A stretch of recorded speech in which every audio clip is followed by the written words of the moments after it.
Hello छात्रों, नमस्कार। आर.के.पी.जी. Science college Kalwar छात्रों बीए सेकेंड ईयर का द्वितीय प्रश्न पत्र एकांकी सरोवर, जिसमें तीसरे नंबर की एकांकी का नाम है नया पुराना। नया पुराना का मतलब यथार्थ और आदर्श। यथार्थ और आदर्श। छात्रों, इसके लेखक उपेंद्र नाथ अस्क हैं, जो एकांकी के क्षेत्र में पहले स्थान पर रहते हैं।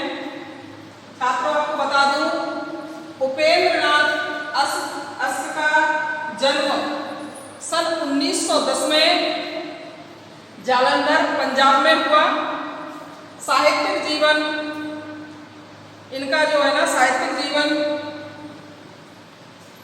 लेखन की दृष्टि से देखा जाए तो उर्दू के लेखक के रूप में जाना जाता था, किंतु बाद में इन्होंने हिंदी को ही अपनाया और हिंदी के क्षेत्र में ही इन्होंने अपनी पहचान बनाई लेखक के रूप में। तो छात्रों, आपको बता दूं, उपेंद्र नाथ अस्क की जो एकांकियां हैं वे बेहद ही रोचक और प्रभावपूर्ण हैं। इनकी एकांकियों का विषय पारिवारिक और सामाजिक है। अस्क जी ने काव्य, नाटक, कहानी, उपन्यास, संस्मरण, आलोचना आदि के क्षेत्रों में खूब नाम कमाया। इन सभी क्षेत्रों में ये खूब सक्रिय रहे। अस्क जी का एकांकियों में प्रथम स्थान है। इन्होंने अपने जीवन में सभी क्षेत्रों में तरह तरह की एकांकियों की रचना की, जिसमें इन्होंने बहुत ही अच्छी ख्याति प्राप्त की है। इस नया पुराना एकांकी में आपको मुख्य पात्र देवचंद्र हैं। देवचंद्र जो एक ईमानदार और आदर्शवाद पूरित व्यक्ति हैं और एक प्राइवेट स्कूल के प्रिंसिपल भी हैं। और इसमें गौड़ पात्र जो है रविदत्त, जो कि देवचंद्र और रविदत्त दोनों ही एक ही मकान में किराए पर रहते हैं और एक दूसरे को जानते हैं, लेकिन स्वाभाविक रूप से देखा जाए तो रविदत्त और देवचंद में जमीन आसमान का फर्क है, क्योंकि देवचंद जो है निहायत ही ईमानदार और आदर्शवाद है, निहायत ही ईमानदार तथा आदर्शवाद से पूरित है। तो छात्रों देख लो, ये जो रविदत्त है ना, ये स्वार्थ, लालच, अविश्वास और छल कपट से भरा हुआ है। इसकी नियति साफ नहीं है। कमल, आपका ये गौड़ पात्रों में कमल और रविदत्त आता है। गौड़ पात्र में कमल एक सिरफिरा लेखक है, जो कुछ भी बोलता है, कुछ भी लिखता है, इसका माइंड जो है ना एक जगह व्यवस्थित नहीं रहता है।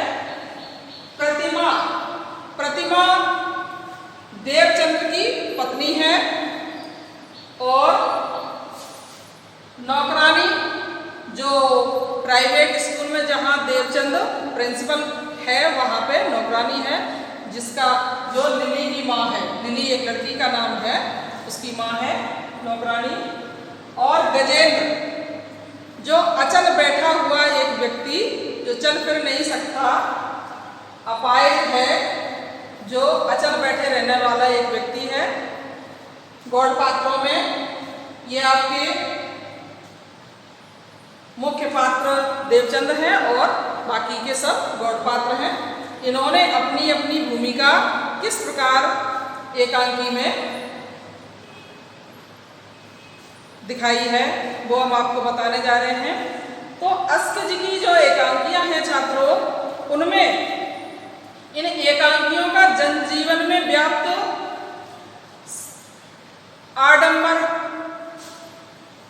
जैसे सामाजिक तौर पर देखा जाए तो जीवन में व्याप्त आडंबर प्रियता, रूढ़िवादिता और एकांक और जड़ता पर इन्होंने तीखा प्रहार किया है। एकांकियों के अंदर अस्क जी ने रूढ़िवादी और जड़ता पर आडंबर प्रियता पर जमकर प्रहार किया है। इन्होंने प्रायः मध्यम वर्ग के पात्रों का स्वाभाविक चयन किया है। इनकी एकांकियों के माध्यम से इन्होंने समाज को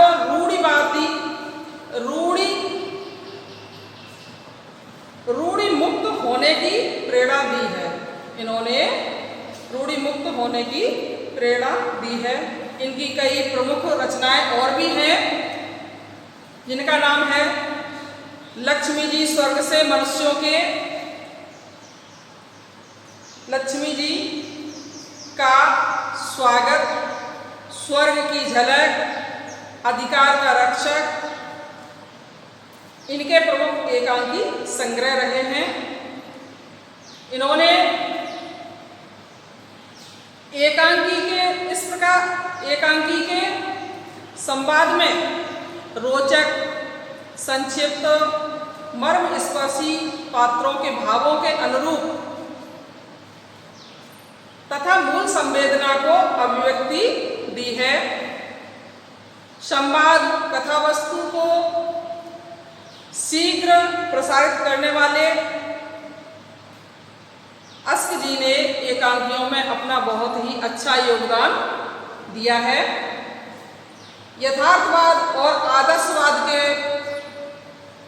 प्रति इन्होंने नया पुराना एकांकी के माध्यम से इन सभी पात्रों की दिनचर्या के बारे में बताया है।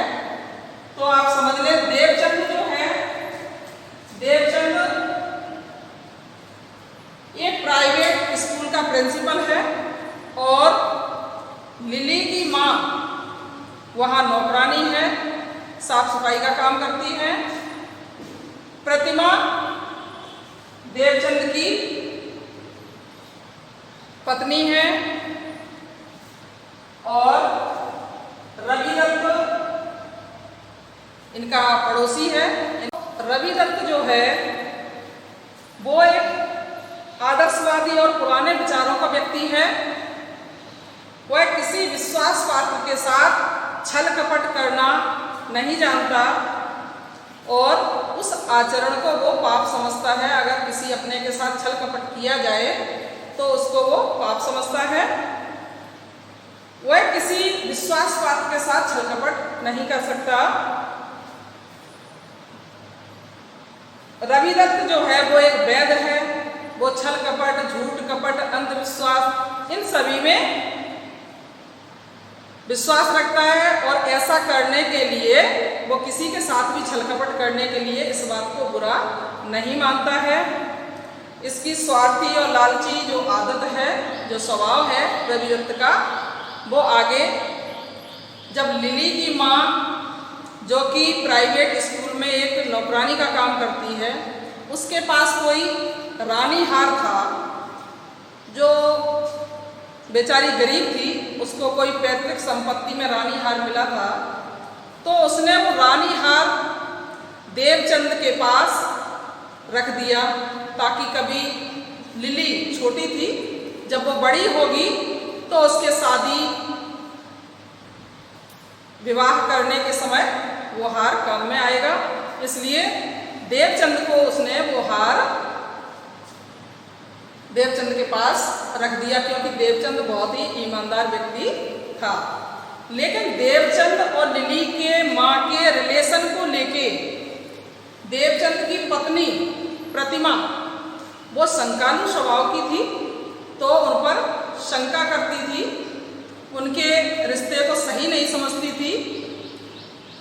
इन बातों को लेके देवचंद और प्रतिमा में आपस में कभी कभी झड़प होती रहती।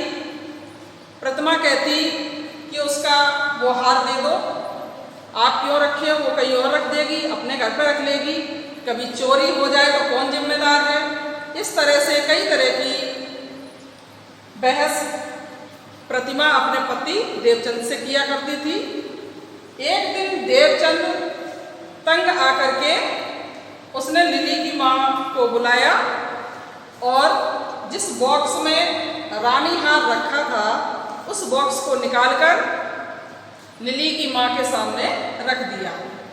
देखते ही लिली की माँ आश्चर्य में पड़ गई कि आप ये क्या कर रहे हो, मैंने तो हार आपके पास रखने को दिया है। देवचंद बोला, देखो हार तो मेरे पास है, लेकिन ये हार कभी चोरी हो जाए, कोई चोर ले जाए इसको तो कौन जिम्मेदार है, इसलिए तुम अपनी अमानत अपने पास ही रखो। लिली की माँ बोली कि साहब आप ही इसको रख लो, चोर चुराएगा तो मेरे घर से भी चुरा लेगा, अगर आपके घर से चुराता है तो मान लूंगी कि मेरा हार चोरी हो गया। मुझे पूरा विश्वास है आप पे, आप अपने पास ही हार रखिए। लेकिन इधर जो है ना रवि दत्त जो कि बहुत स्वार्थी और लालची है, उसने अपनी पत्नी के पहनने के लिए देवचंद से वो हार मांगा और कहा कि कुछ दिन के लिए हमें वो हार चाहिए। देवचंद ने उसको दे दिया कि भाई कोई बात नहीं, चलो कहीं उसको शादी विवाह में जाना था तो काम चल जाएगा। लेकिन रवि दत्त की नीयत खराब हो रही थी, वो उस हार को हड़प जाना चाहता था, वापस देना नहीं चाहता था। वो चाहता था कि रानी हार को मैं ही हड़प लूँ। उसके मन की भावना को देवचंद ने समझ लिया था, तो देवचंद चाहता था कि जिसकी अमानत है उसको लौटा दी जाए।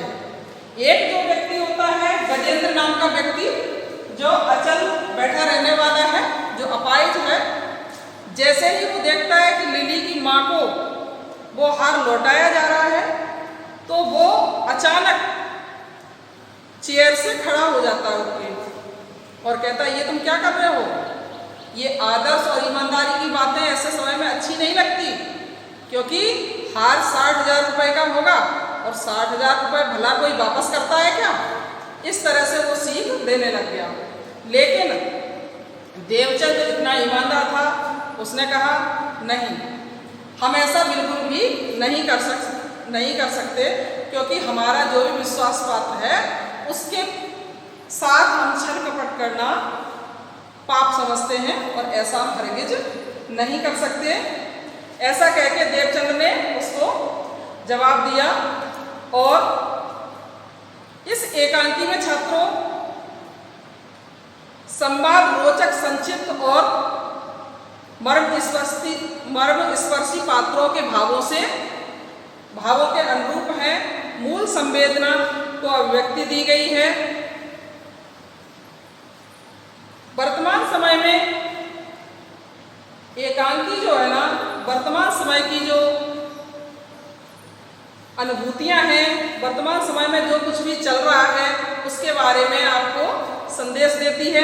क्या देती है? नया पुराना एकांकी में वर्तमान समय में हमारे सामाजिक जीवन में प्रचलित स्वार्थपरता, लोलुपता, अर्थप्रियता, अविश्वास की भावना तथा छल कपट की सुंदर व्यंजना हुई है। एकांकीकार ने पात्रों के माध्यम से संवादों में दुराचरण एवं बदनीयति पर प्रकाश डाला है। बदनीयति पर प्रकाश डालते हुए आदर्श चरित्र अपनाने की प्रेरणा दी है। इस एकांकी का मूल उद्देश्य यही है कि आदर्श और सत्यता के मार्ग पर चलकर हमें अपना जीवन बिताना चाहिए। एकांकी के अंत में देवचंद द्वारा लिली की माँ को सारे गहने वापस लौटाना उसके आदर्शवादी चरित्र की व्यंजना है। यही इस एकांकी का उद्देश्य है।